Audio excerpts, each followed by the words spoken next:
Olhem o homem que mais tempo viveu na Terra, depois de Matusalém, personagem bíblico, centenário. Fora o Matusalém, o homem que mais tempo viveu aqui nesse planeta, pode ter morado aqui, em Ponta Grossa. Você acredita ou não? Vamos conferir agora uma história que repercutiu nas redes sociais na última semana. Mahara e Andressa, curiosas como sempre, foram atrás dessa história e tentar desvendar esse mistério. Confira comigo. O cemitério São José é o mais tradicional de Ponta Grossa. Famílias famosas e pessoas conhecidas da cidade estão sepultadas aqui. Mas, recentemente, quem chamou a atenção foi um ilustre desconhecido, Policarpo Ribeiro Borges, o Poli. Na lápide, datas intrigantes. Nascido em 5 de agosto de 1804 e falecimento no dia 16 de março de 1927, com 123 anos, 7 meses e 20 dias de idade. Seria ele o homem que mais viveu na história?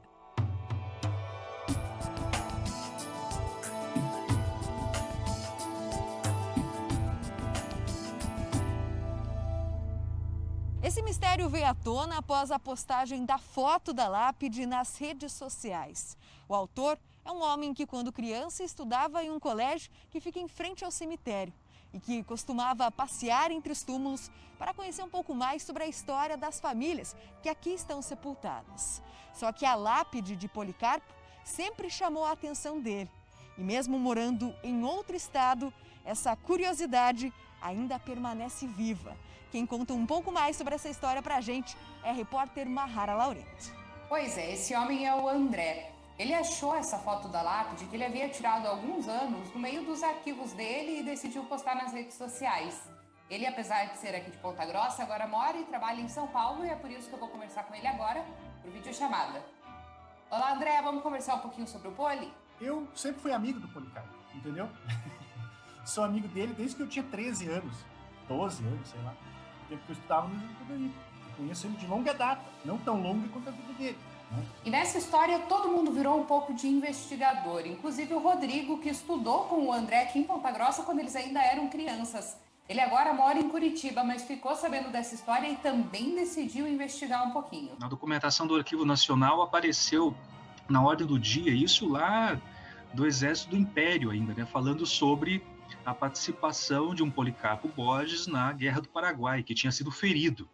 Se tivesse, né, ele morreu, tudo bem, a gente já sabia que não era o mesmo Policarpo, mas era ferido, então ele poderia ser o mesmo Policarpo. Então, essa coisa de você investigar, de ir atrás dessas informações, levantar dados, é importante porque, de uma certa maneira, não só para a gente que trabalha com pesquisa, mas para o público em geral, uma pessoa leiga no assunto, se interessar por esse processo de investigação. O que será que a gente pode imaginar sobre o Policarpo? Eu acredito que o Policarpo devia ser uma pessoa conhecida, assim. As pessoas deviam conhecer uma pessoa centenária que vive em Ponta Grossa. Ele morava na rua Hermelino de Leão, né? Até procurei ali o endereço dele, mas não tem o número 52. Eu acredito, a rua Hermelino de Leão, à medida que ela vai para Olarias ali, saindo do centro, mais ou menos do shopping center ali, né? Sim. Shopping, não sei como é que é o nome do shopping. Paládio. Paládio, isso. Ela vai até a Olarias, a numeração vai crescendo, mas não tem o número 52. Um lavrador, né, descreve-se como branco, mas que depois, quando falece, ele mora na Hermelino de Leão, que é ali próximo a, né, ali acho que é Olarias, né? Então essa mobilidade do sujeito, quer dizer, o fato de ele ter vivido 100 e poucos anos é um dado importante, evidentemente, mas também me interessa como um agente social, como uma pessoa que, de uma certa maneira, a partir da sua biografia, ele pode representar a construção e a sociabilidade de um determinado grupo social. Então, acho que isso foi fundamental até para me interessar pelo tema e a gente buscar mais informações. No mínimo, ele era uma pessoa miscigenada, entendeu? Não diria que... É difícil de acreditar que ele fosse branco. Ele era analfabeto. Talvez até pelo casamento, né? Porque se a mulher era negra e a filha negra, não sei se era comum na época, brancos e negros casarem. Pois é. No mínimo, eu faço uma aposta com você que, no mínimo, ele era mestiço, entendeu? No mínimo. Era aquele tipo, aquele biótipo do interior do Paraná. Pois é, mas todas essas especulações são feitas com base naquilo que tem de documentado e concreto sobre a história do Policarpo. Depois de muita pesquisa, o historiador Anderson Andrade encontrou documentos que atestam fatos importantes da vida deste homem. Um deles é a certidão de casamento de Poli com Maria Marcelina de Souza Ribeiro, em 1856, na então Matriz de Ponta Grossa, hoje Catedral de Santana. Os documentos nos levam a outra pista. Policarpo teria se casado novamente, só que dessa vez no distrito de Guaragi, que até 1939 se chamava Entre Rios, uma região pacata e hospitaleira, onde todo mundo se conhece ou sabe quem é. Mas a história do homem centenário também é mistério por aqui. Não, esse eu não vi. Inclusive tem bastante nome aqui de pessoas de até 87 anos. Eu tenho aqui na lista, aqui, mas esse homem não... Talvez não seja no meu tempo, né? Porque ele tinha 123 anos e tinha nascido em 1903, mais ou menos, quase, né? 1804, seu... Barba, 1804. Isso eu não... Talvez ele tenha até teve parente aqui no Guaragi, né? Mas também tudo falecido, né? E é justamente em Guaragi, na época Entre Rios, que mais um capítulo da história de Policarpo é contado. Em relação, aqui seria o segundo casamento, então, de Policarpo, professor? Exatamente. Em 1896, o Policarpo casa com Claudina Maria de Souza, tá? E ele não teve filhos do segundo casamento, né? A certidão de casamento, essa mesma certidão, cita que ele tinha 3 filhos, tá? Ana, Ildefonso e Antônio. E cita também uma idade diferente de Policarpo, né? Exatamente. Ela cita que ele tinha 62 anos de idade na época, né? O que vai contra o que aparece na lápide, tá? Que ele deveria ter 93 anos, então, no momento do casamento. Existem divergências. A gente sabe que documentos, principalmente naquela época, né, tinham dificuldades de conseguir as informações, era muito também no que estava sendo falado. Mas e aí, como que a gente tenta descobrir o que era realmente o certo naquela época? A partir dos registros, né? A gente não pode deixar de levar em consideração a questão afetiva, né? As pessoas, muito embora muitas vezes não soubessem a idade que tinham, elas tinham a idade a partir da memória oral, né? A partir daquilo que era passado entre familiares, né? As pessoas sabiam. Nesses casos era possível que o casamento tivesse sido oficializado anos posteriormente. A localização da lápide no cemitério também traz pistas sobre a origem deste homem. Documentos e historiadores apontam que Policarpo era lavrador e tinha descendência de escravos. Existe uma grande chance de ser realmente, porque aparece na certidão de óbito de uma das filhas dele, que consta com 117 anos, né? O detalhe de que ela era de cor negra, tá? Da mesma forma, a segunda esposa, Maria Claudina, ela também era negra. Então, existe a possibilidade de que ele fosse negro também, ainda que a sua própria certidão de óbito atestasse que ele era branco. Ele foi uma pessoa que foi protagonista de várias transformações, né? Ele pegou Brasil Colônia, pegou Brasil Império, né? Abolição da escravidão, pegou a parte da proclamação da República, né? E acabou falecendo próximo da Era Vargas. Pois é, quantas histórias uma lápide pode contar e quanta curiosidade um anônimo pode despertar, né? Mas por que será isso? Eu acho que a história do Policarpo é boa por isso, porque a gente, na verdade, revolve um passado e mostra como ele é complexo, né? Por mais que nós estejamos falando de um sujeito anônimo, e que certamente a gente vai ainda buscar outras informações sobre ele, ele nos interessa desse ponto de vista, quer dizer, ele mexe com o nosso passado, ele mexe com o nosso modo de fazer história e de pensar o papel dos anônimos, inclusive, na construção da narrativa histórica. A história mesmo é feita, claro que sim, a gente tem que lembrar das figuras de vulto, mas a verdadeira que chama atenção, que é curiosa, que é peculiar, que nos toca, é do povo comum, é do teu avô, do meu avô, da minha avó, da sua avó. É essa história que a gente quer ouvir, né? Essa narrativa que a gente quer contar.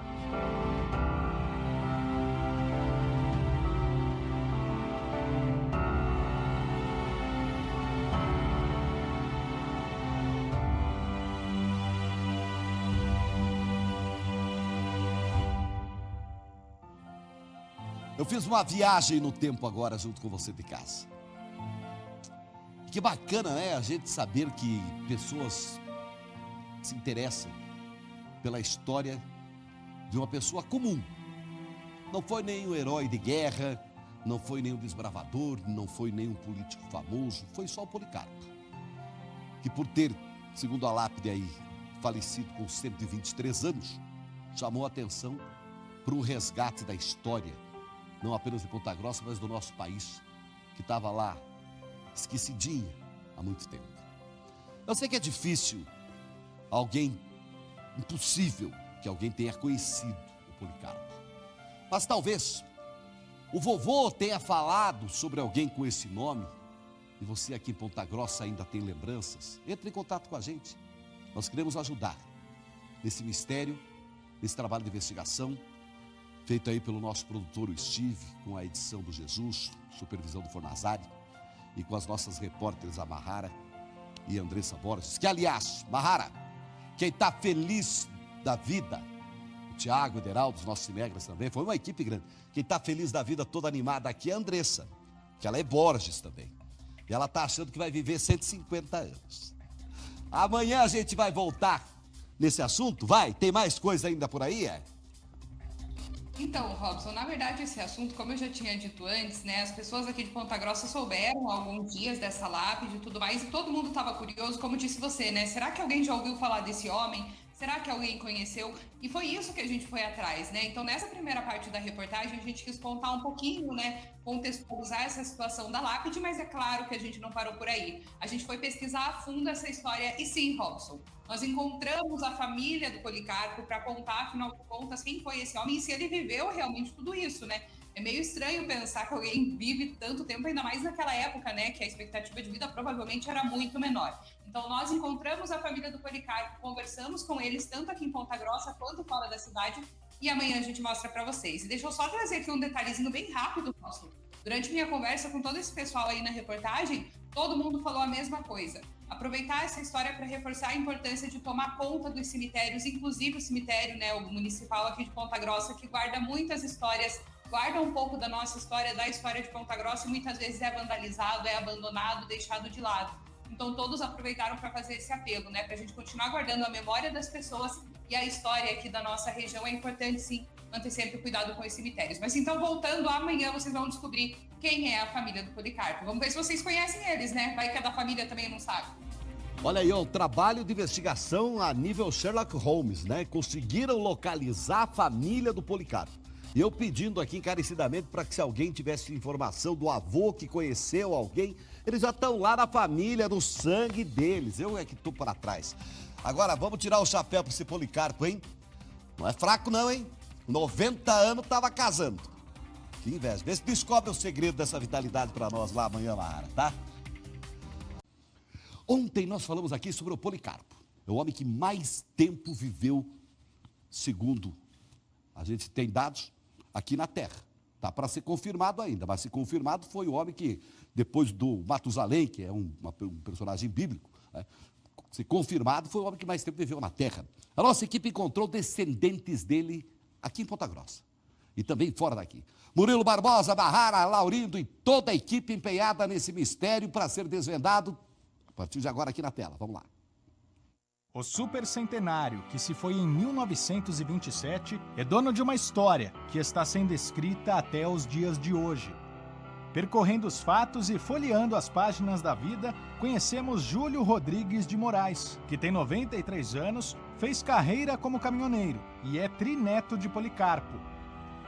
Ele nasceu em 1928, um ano depois da morte do supercentenário, e lembra dos relatos da família e das memórias dos parentes sobre Poli. Era muito bonito.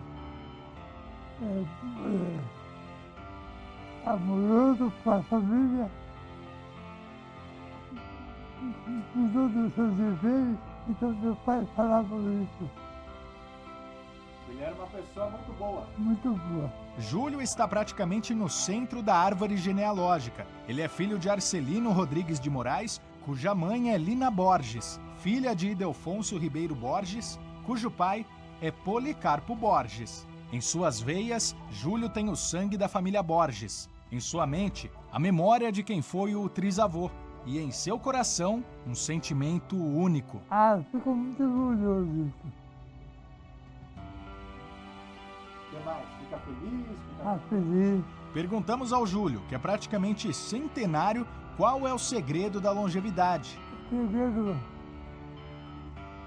é você cuidar muito da saúde, né? No começo da reportagem, eu disse para você que Policarpo era dono de uma história que está sendo escrita até os dias de hoje. E essa história ainda terá muitos capítulos. E você vai conhecer agora uma das pentanetas mais novas do Super Centenário.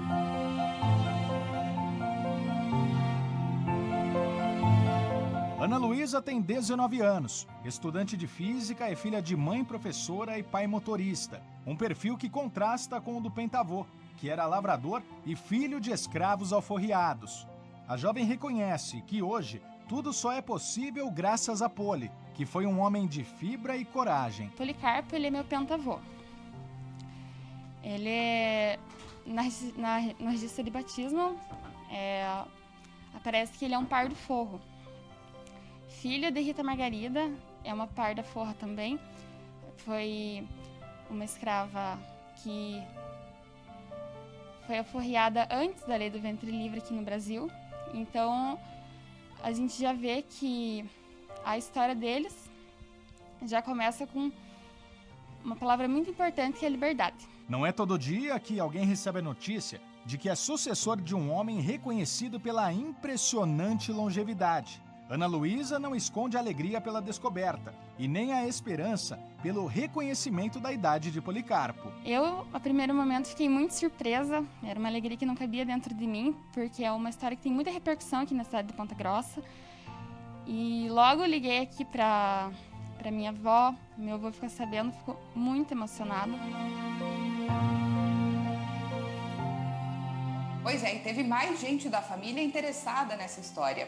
Eu conversei com o Diógenes, que é primo da Ana e não mora em Ponta Grossa, por isso a gente conversou pelo computador.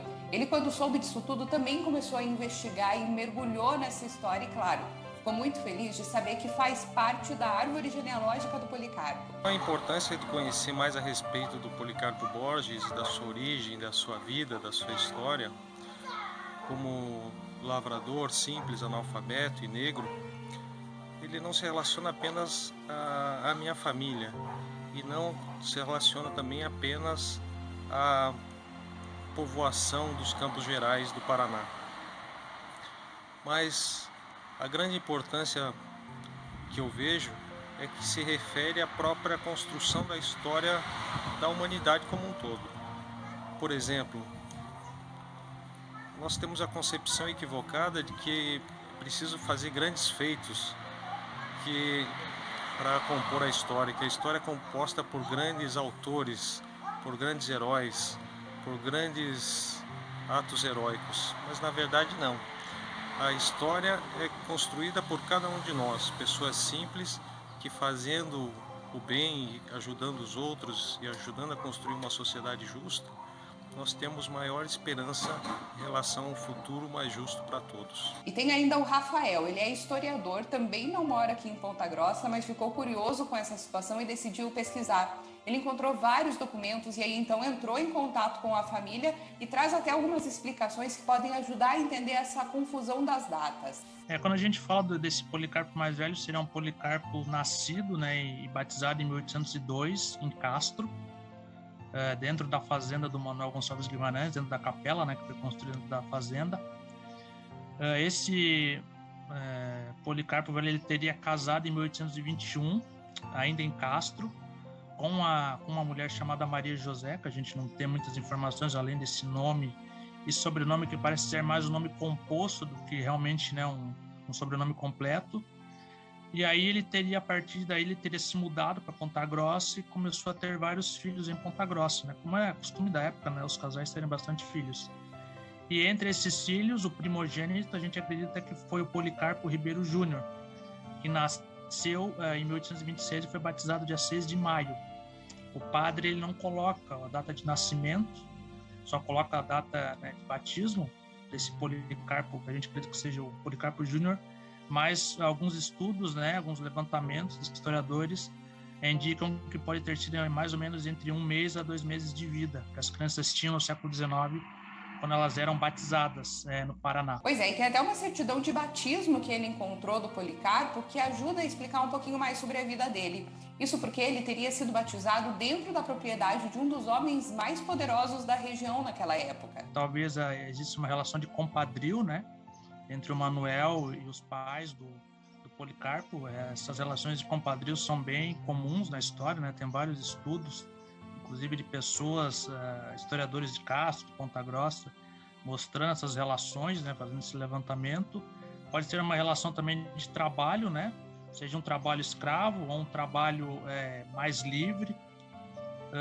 Pode ser mesmo uma relação de dominação, né? De prestígio, de você ir lá na fazenda, na capela, né, dentro da fazenda e conseguir ter esse batizado.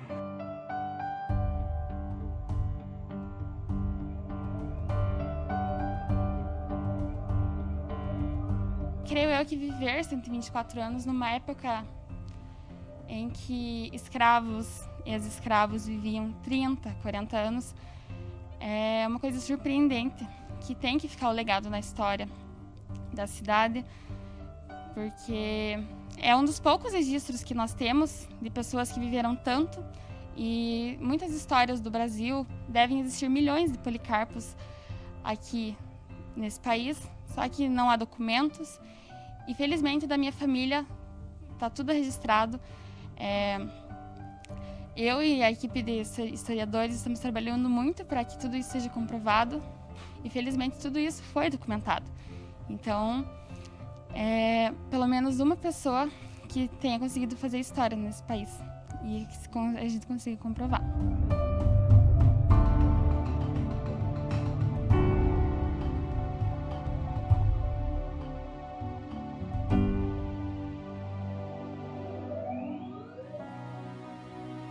Olha, eu estou fascinado por essa história, por essa família que conseguiu guardar ao longo do tempo documentos, provas de que realmente o patriarca dessa família, o Policarpo Borges, foi o homem que mais tempo viveu sobre a terra.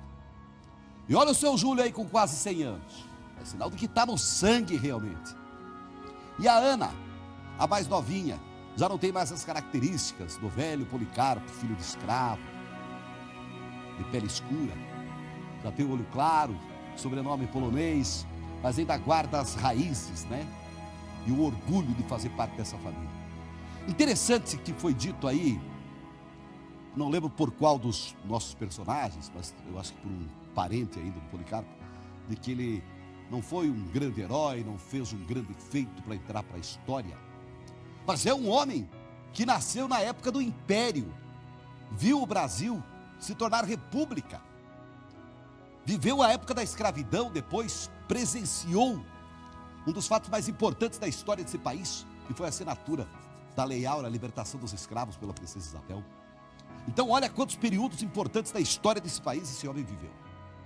E passou isso geneticamente para os filhos, para os netos, tataranetos, e agora eu já não sei mais nem em qual geração estamos, mas fato é de que se viveu 127 anos, ou viveu 90, ou viveu 80, não importa. A história de vida desse homem vai ficar para sempre.